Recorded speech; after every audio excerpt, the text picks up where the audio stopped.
Hey guys, this is Dr. Hub. In case you haven't subscribed, please do subscribe. This is a concise, well-crafted summary and it highlights only the important keywords. PET scan. So this is the most common positron emitter used is the F18. This is due to the longer half-life. The most common ligand used is the deoxyglucose for cancer staging. So FDG, it gives rise to FDG6B. The cancer cells, it is FDG of it. The exceptions, that is the PET negative tumors is present. There is a bronchoalveolar carcinoma. This typical carcinoid BAC is a low-grade tumor. Typical carcinoid is well differentiated. Now, annihilation is a coincidence circuit. So, the co-registration of the PET and the CT imaging data, it allows a precise anatomical localization of the areas with increased PET tracer uptake. The positron emitting nucleotide, radionucleotide introduced in the body, leading to the positron emission. Next is the positron interactions. This is with the electrons, and this leads to the annihilation.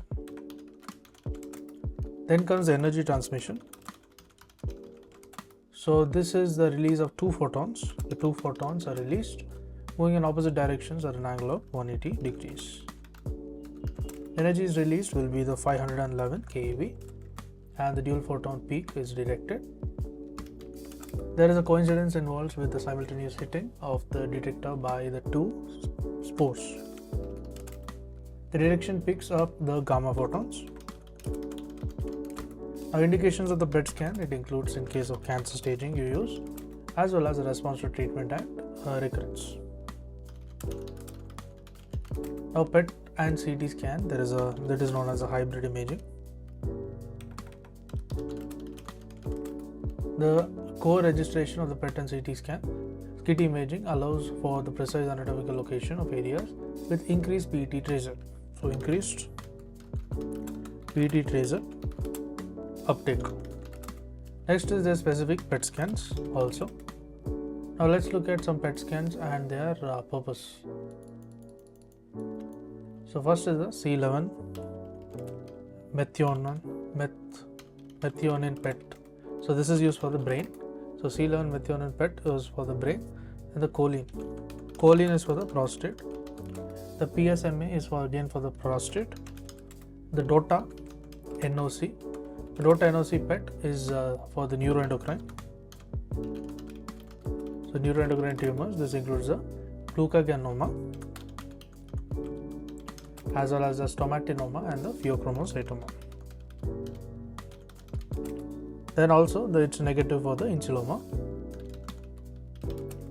Next is the NAF PET.